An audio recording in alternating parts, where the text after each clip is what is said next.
사랑하는 성도 여러분, 반갑습니다. 한 주간 동안 주님의 사랑 가운데 잘 지내셨습니까? 날씨가 점점 더워오고 있습니다. 여러분 건강에 유의하시기 바랍니다. 여러분 휴가 계획은 다 잘 세우셨나요? 날씨가 더워지면 우리가 정신이 흐트러질 그런 가능성이 많습니다. 아무래도 불편하고 이렇게 쉽게 화가 날 수도 있고 또 생활이 이렇게 어려워지는 그런 수도 있기 때문에 우리가 쉽게 일들이 잘 이렇게 진행되지 않을 그런 경우가 많기 때문에 우리 쉽게 화가 나는 그런 경우도 많이 있습니다. 그래서 사람들이 여름에 휴가를 떠나는 것 같습니다. 저도 개인적으로 여름에 좀 쉬기 위해서 이렇게 했습니다. 봄, 가을 혹은 겨울에 열심히 일하고 열심히 주어진 임무를 잘 수행하고 여름에는 좀 쉬어가는 그런 마음을 이렇게 가지고는 이렇게 합니다. 사실 여름에 집중이 잘 안 되기 때문에 어떤 일을 이루거나 어떤 일을 수행하는데 어려움이 있는 것도 사실입니다. 근데 우리 영적인 문제에서는 다 이렇게 우리가 생각을 달리 해야 되는 그런 경우가 있습니다. 왜냐하면 마귀는 우리가 여름이라고 내가 휴가에 있다 하더라도 마귀는 우리를 공격하는 것을 멈추지 않기 때문입니다. 마귀는 휴가가 없습니다. 마귀에게 휴가가 있을까요? 네, 우리는 여름에 휴가를 가지만 마귀는 휴가를 가지 않습니다. 특별히 이 땅에서 우리가 힘들어하고 또 어려운 상황 가운데 처했을 때 마귀는 우리를 더 잘 공격하고 우리를 더 넘어뜨리기 위해서 애쓰는 것을 우리가 기억해야 됩니다. 특별히 우리가 여름에 나태해져 있을 때 집중하지 못하고 있을 때 우리가 힘들어할 때 마귀는 우리를 공격하고 우리를 넘어뜨리려고 하는 것을 우리가 항상 기억해야 됩니다. 사랑하는 여러분, 로마서 12장 2절에 이렇게 말씀하고 있습니다. 너희는 이 세대를 본받지 말고 오직 마음을 새롭게 함으로 변화를 받아 하나님의 선하시고 기뻐하시고 온전하신 뜻이 무엇인지 분별하도록 하라. 네, 우리가 이때 바울이 로마서 12장 2절에서 우리에게 권면하는 것이 두 가지입니다. 크게 두 가지인데요. 하나는 이 세대를 본받지 말라 하는 것입니다. 이 세대를 따르지 말라 하는 것이고 이 세대의 어떤 것을 닮아가지 말라 하는 그런 의미의 말씀이죠.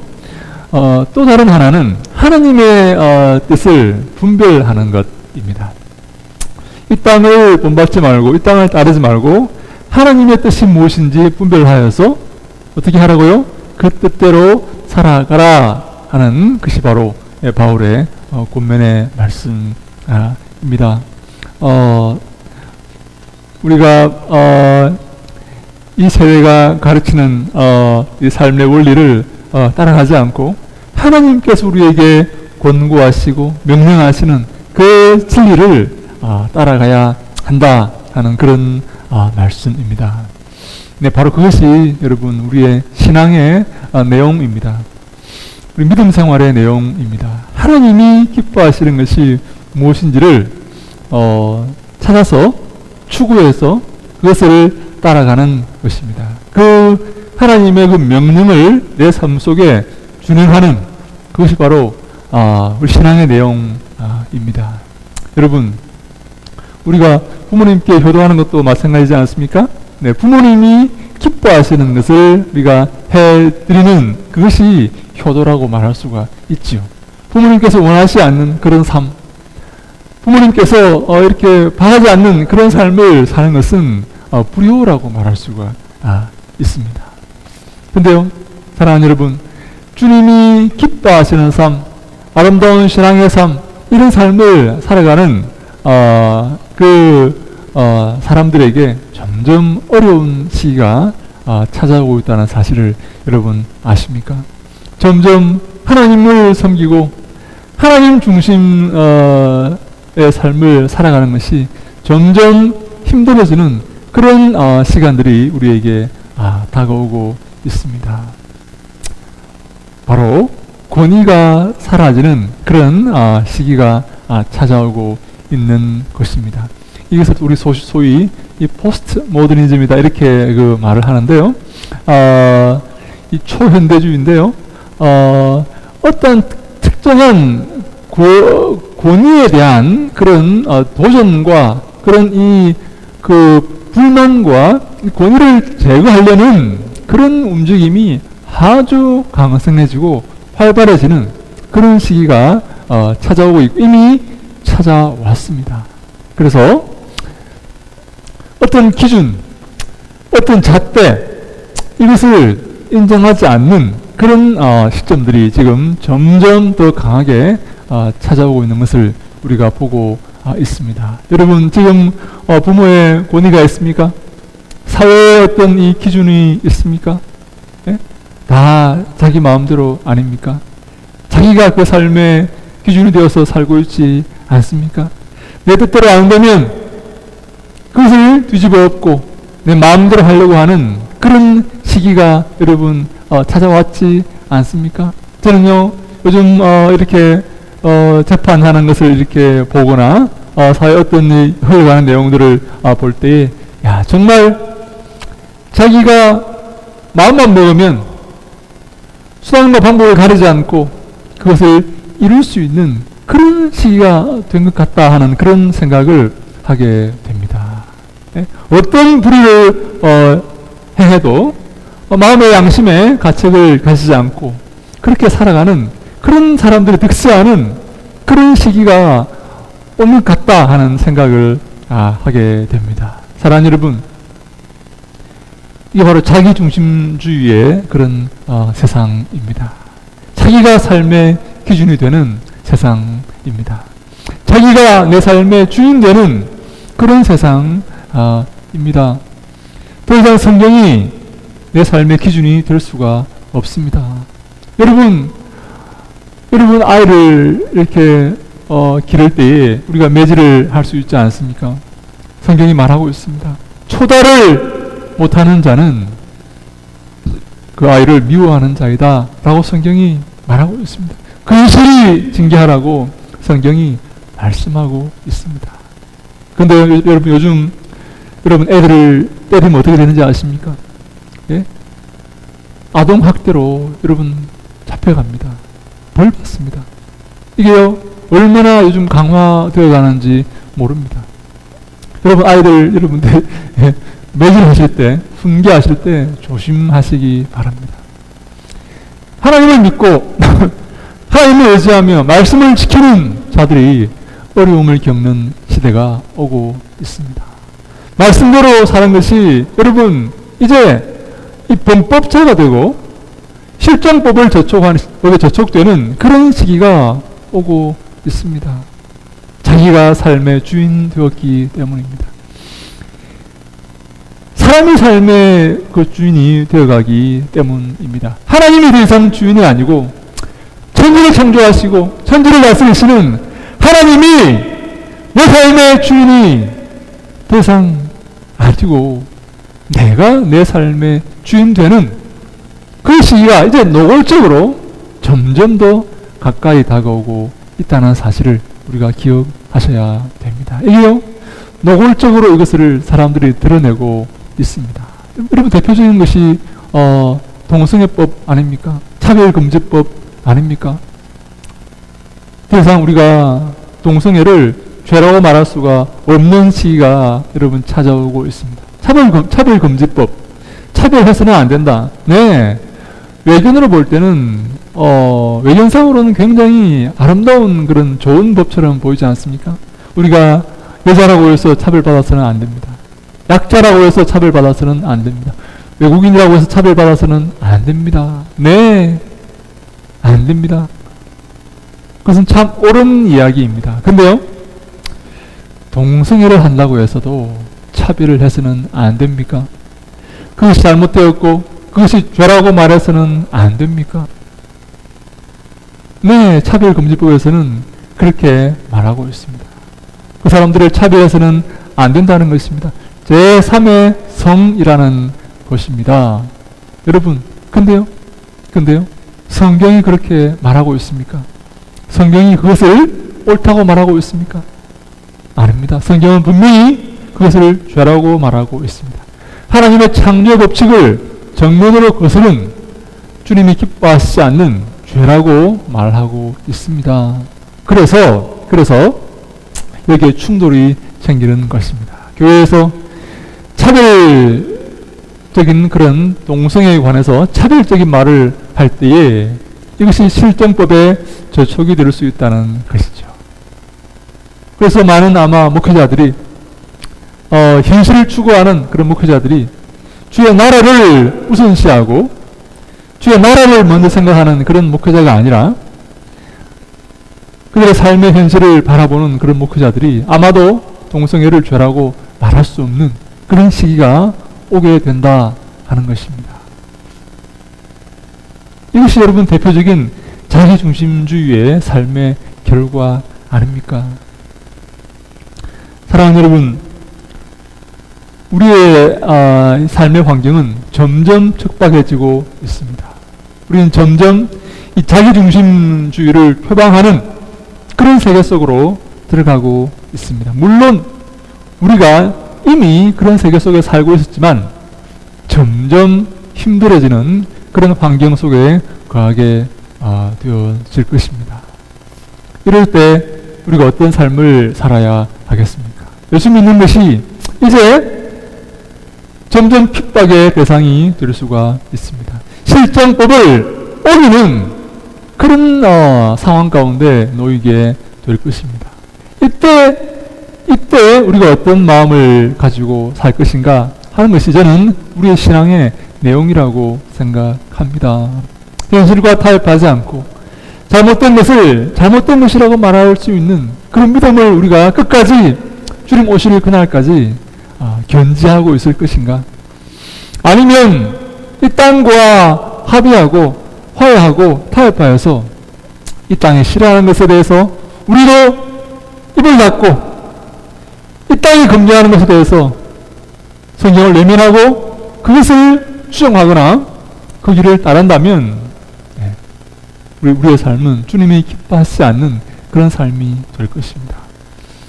주님께서 원하시는 것이 무엇인지 생각하고 그것을 분별하고 그것을 내 삶에 준행하는 그 사람이 그 신앙이 바로 주님이 기뻐하시는 사람이요 주님이 기뻐하시는 신앙이다 라고 우리가 믿어야 하는 것입니다.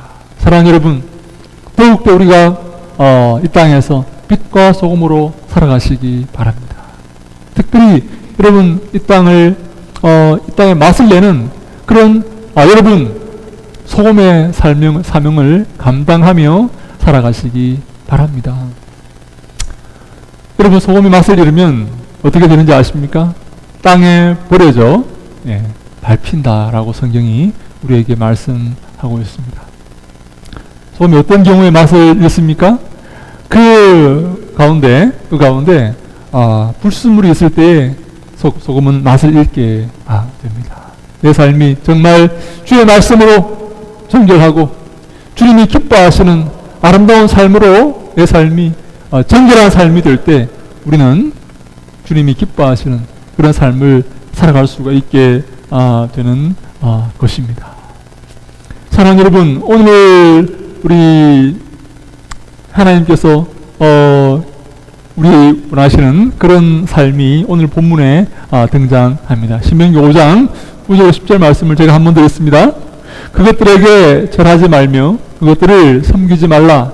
나 내 하나님 여호와는 질투하는 하나님인즉 나를 미워하는 자의 죄를 갚되 아버지로부터 아들에게로 3, 4대까지 이르게 하거니와 나를 사랑하고 내 계명을 지키는 자에게는 천대까지 은혜를 베푸느니라 라고 말하고 있습니다. 여러분, 그것들에게 절하지 말라. 여러분, 이 그것들이 무엇을 말하고 있습니까? 바로 우상을 말하고 있습니다.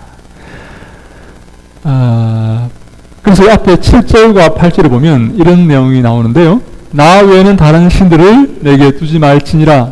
너는 자기를 위하여 새긴 우상을 만들지 말고 위로 하늘에 있는 것이나 아래로 땅에 있는 것이나 땅 밑 물속에 있는 것에 어떤 형상도 만들지 말며 라고 말하고 있습니다. 우상을 섬기지 말고 우상을 만들지 말라 하는 것입니다. 여러분, 이 우상이라는 것은요, 무엇입니까? 어떤 새긴 어떤 뭐 공예품이랄지 뭐 조각물이랄지 이런 것뿐만 아니라 하나님보다 더 사랑하는 모든 것은 우상이 됩니다. 하나님보다 더 의지하는 것은 우상이 여러분 됩니다. 그것들에게 절하지 말고 그것들을 섬기지 말라고 성경이 우리에게 명령하고 있습니다. 그것들에게 마음을 주지 말라고 하나님께서 말씀하십니다. 하나님만 바라보고 하나님만 섬기는 그런 삶을 살라는 것이죠. 심지어 예수님은 마태복음 10장에서 아버지나 어머니를 나보다 더 사랑하는 자는 내게 합당하지 아니하고 아들이나 딸을 나보다 더 사랑하는 자도 내게 합당하지 아니하며 또 자기 십자가를 지고 나를 따르지 않는 자도 내게 합당하지 아니하니라 라고 말씀하십니다. 하나님보다 더 사랑한다면 그게 무엇이든지 예수님께 합당하지 않다 하는 것입니다. 이 합당하다는 말은요, 여러분 악시오스라는 말인데요, 가치가 있다 하는 그런 의미의 말입니다.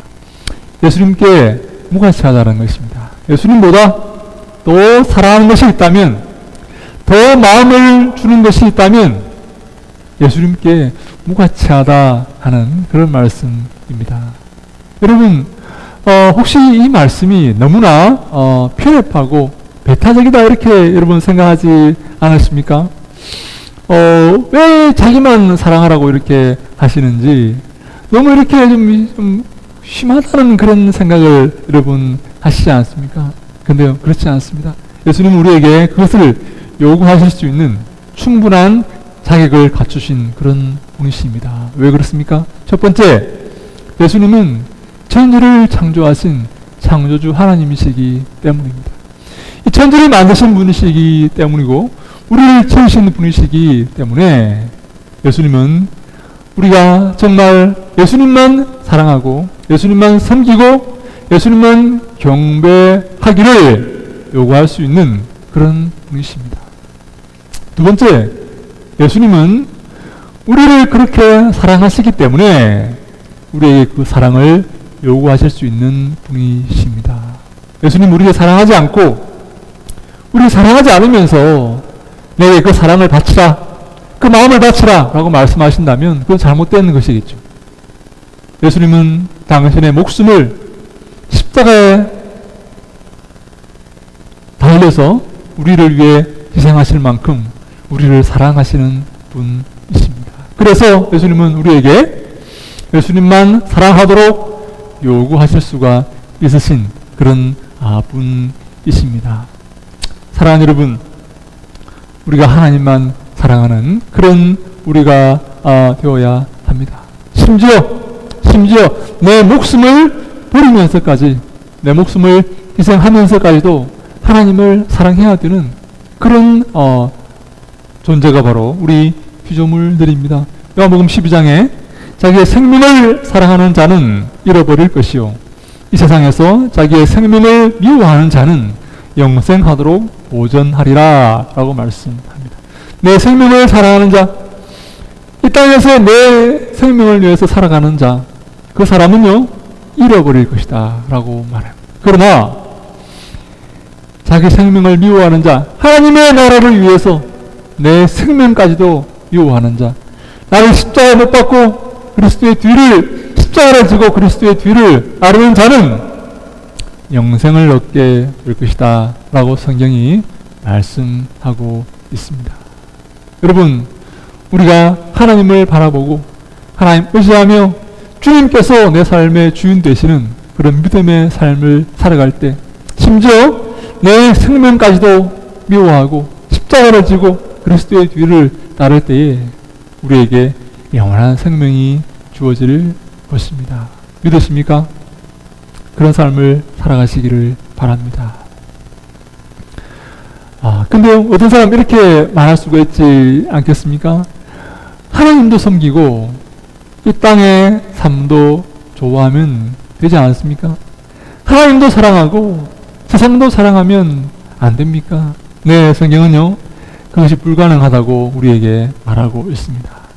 마태복음 6장에 보니까 한 사람이 두 주인을 섬기지 못할 것이니 혹 이를 미워하고 저를 사랑하거나 혹 이를 중히 여기고 저를 경히 여김이라. 너희가 하나님과 재물을 겸하여 섬기지 못하느니라 라고 말씀하고 있습니다. 우리가요 하나님과 재물을 함께 섬기지 못합니다. 하나님과 세상을 함께 사랑하지 못합니다. 하나님을 사랑하면 세상을 미워하게 되고 세상을 사랑하면 하나님을 미워하게 됩니다. 하나님과 친구가 되면 세상과 원수가 되는 것이고 세상과 친구가 되면 하나님과 원수가 되는 것입니다. 무엇을 말하고 있습니까? 우리가 선택해야 되는 것을 말하고 있습니다.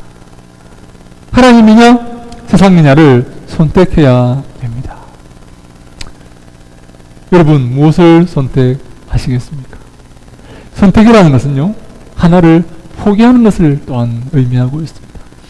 하나님을 선택하면 세상을 포기해야 됩니다. 이 땅에서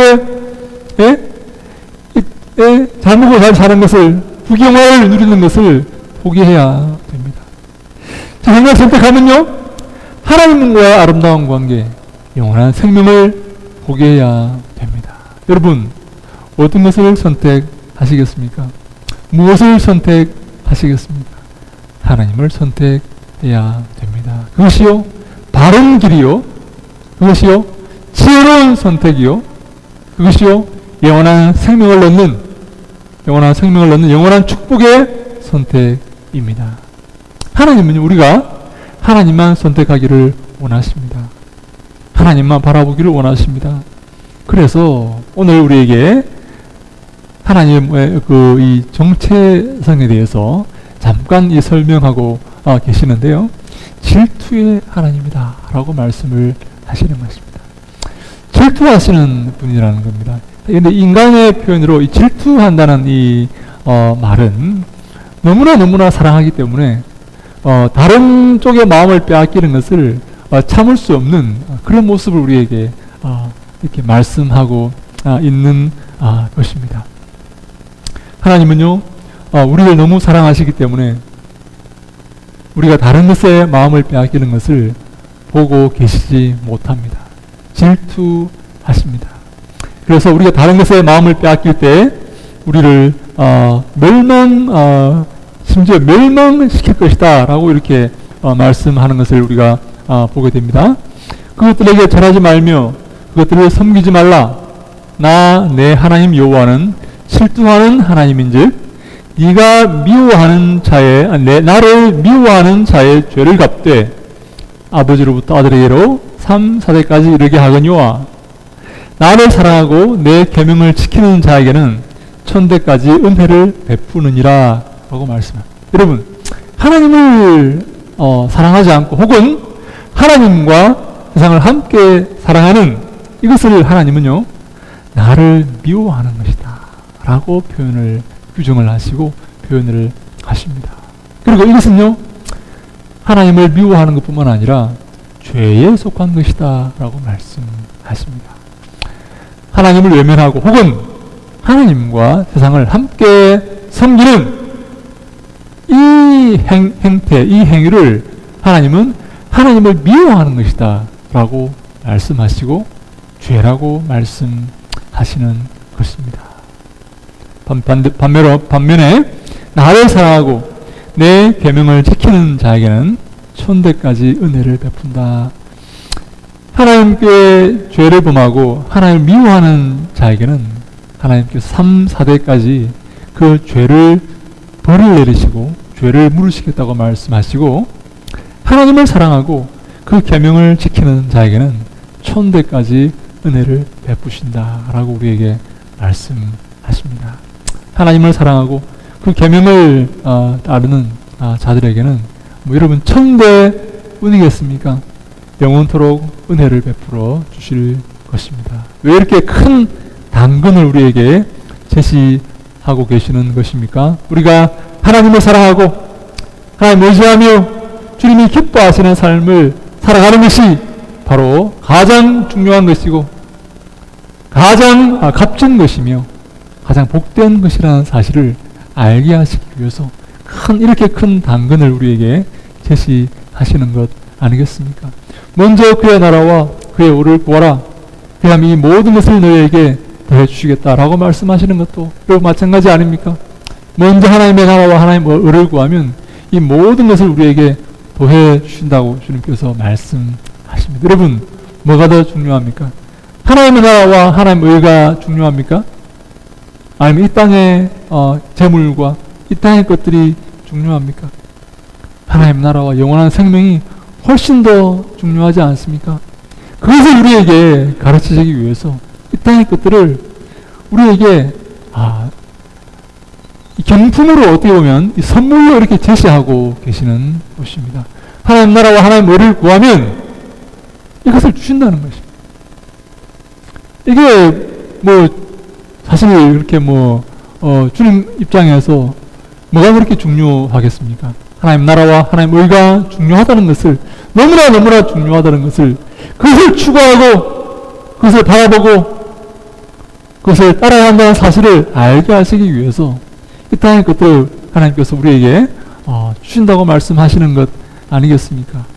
사랑하는 여러분, 우리가 하나님을 의지하고 하나님만 따르면 하나님은 우리를 사랑하시고 우리에게 영원한 생명과 복을 주실 것입니다.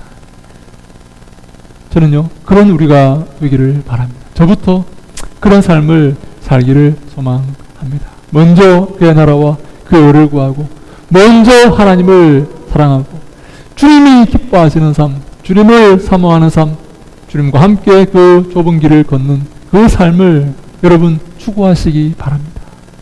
그것이 쉽게 안 될 수도 있습니다. 그 결정이 어려울 수도 있습니다. 그러나 그 길을 걷기 위해서 애쓰고 노력하시기 바랍니다. 저도 그 길을 걷기 위해서 애쓰고 노력할 것입니다. 그 길이 복된 길이기 때문입니다. 그 길이 영원한 생명을 우리에게 부여하는 그런 길이기 때문입니다. 근데요, 여러분, 그 길은 일반적인 이 눈으로는 이렇게 볼 수 없는 길입니다. 그 좁은 길을 우리가 걸어갈 때 믿음의 눈을 떠야 됩니다. 영적인 눈을 떠야 됩니다. 그 좁은 길 끝에 우리를 기다리고 계시는 예수님을 볼 수 있는 그 눈을 우리가 가져야 됩니다. 그 좁은 길 끝에 영원한 생명을 주시기 위해서 주님께서 기다리시는 그 천국의 모습을 우리가 볼 수 있어야 됩니다. 근데요, 많은 사람들은 그 좁은 길 끝에 기다리고 있는 그 영원한 생명과 천국의 모습을 볼 수가 없어요. 그래서 무엇을 선택합니까? 넓은 길을 선택합니다. 사람들이 다 올라가고 있는 그 부귀와 영화의 길, 그 행복의, 어떻게 보면 이 땅의 행복의 길, 이 땅의 쾌락의 길, 그 길을 걸어가고 있는 것입니다. 그것을 따라서 그걸 추구하면서 함께 상의하면서 그 길을 걷고 있는 것이죠. 근데요, 여러분 기억하십시오. 그 길 끝에는 영원한 멸망이 있다는 사실을 우리가 기억해야 됩니다. 그것을 볼 수 있는 눈을 가져야 됩니다. 우리를 너무너무 사랑하셔서 우리가 그 좁은 길을 걷도록 우리에게 요구하시고 말씀하시는 하나님의 그 음성을 우리가 들을 수 있는 영적인 귀가 필요합니다. 그 영원한 생명을 볼 수 있는 영적인 눈이 우리에게 필요합니다. 그 눈이 있는 사람은 그 말씀을 우리가 듣고 그 말씀을 주려갈 그 귀와 그 눈이 있는 사람은 복 있는 사람입니다. 요한복음 14장에 보니까 나의 계명을 지키는 자라야 나를 사랑하는 자니 나를 사랑하는 자는 내 아버지께 사랑을 받을 것이요 나도 그를 사랑하여 그에게 나를 나타내리라 라고 말씀합니다. 여러분, 여기서 예수님을 사랑하는 것에 대해서 설명하고 있는데요. 어떻게 하는 것이 예수님을 사랑하는 것입니까? 헌금을 많이 하는 것이요? 예배를 잘 드리는 것이요? 무엇이 예수님을 사랑하는 것입니까? 계명을 지키는 것이다 라고 말씀합니다. 주님 말씀을 지키는 것이다 라고 말씀하고 있습니다. 하나님 말씀을 준행하고 그 말씀을 지키는 것이 바로 하나님을 사랑하는 것입니다. 예수님을 사랑하는 것입니다. 하나님을 따르고 주님을 닮아가고 주님 원하시는 삶을 살아가는 것이 바로 예수님을 사랑하는 것이고 좁은 길을 걷는 것이며 십자가를 지는 것이며 주님의 영원한 생명에 동참하는 것입니다. 반대 그런 상황은 뭘까요? 내 삶과 내 주장과 내 뜻대로 살아가는 것입니다. 하나님의 계명과 하나님의 말씀은 아랑곳하지 않고 거기에는 관심이 없고 내 뜻대로 살아가는 것입니다. 그것은요 너무나 즐거운 길일 수 있고 너무나 편한 길일 수도 있고 또 너무나 재미있는 그런 길일 수도 있습니다. 그 넓은 길, 그래서 많은 사람이 그 길로 가고 있습니다. 그러나 그 길 끝에는 영원한 멸망에 있다는 사실을 여러분 기억하셔야 합니다. 하나님은 우리에게 당신의 이 실존과 이 당신의 그 모습을 질투하는 분이다 라고 이렇게 표현하고 계시는 것입니다. 하나님은 용서하지 않을 것입니다. 그 질투하시는 하나님께서 하나님 명령을 떠나서 세상의 길로 걸어가는 그 사람들을 용서하지 않을 것입니다. 나홈 1장에 보니까 여호와는 질투하시며 보복하시는 하나님이시라. 여호와는 보복하시며 진노하시되 자기를 거스르는 자에게 여호와는 보복하시며 자기를 대적하는 자에게 진노를 품으시며 라고 말씀합니다. 질투하시면서 하나님은요 보복하신다 라고 말씀하십니다. 하나님을 섬기지 않고 혹은 하나님과 세상을 동시에 섬기는 그 사람에게 하나님은 질투하시고 보복하시겠다 하는 겁니다. 그게 바로 하나님을 대적하는 것이요 하나님에게 죄를 짓는 것이요 하나님을 공격하는 것이요 하나님에게 상처를 주는 것이라는 사실을 여기서 말씀하고 계시는 것입니다. 그래서 하나님은 그 사람에게 보복하시겠다고 말씀하십니다. 은혜를 이렇게 잊고 그 덕을 하나님께 받은 그 덕을 잊어버리고 하나님을 대적하는 그 자에게 하나님은 보복하시겠다라고 말씀하시고 진노하시겠다고 말씀하시고 대적하겠다고 주님께서 말씀하십니다. 하나님 우리를 너무나 사랑하시고 우리와 함께 하시기를 원하시기 때문입니다. 이 하나님의 놀라운 사랑을 사랑하는 여러분 기억하시기 바랍니다. 하나님 놀라운 은혜를 기억하시기 바랍니다.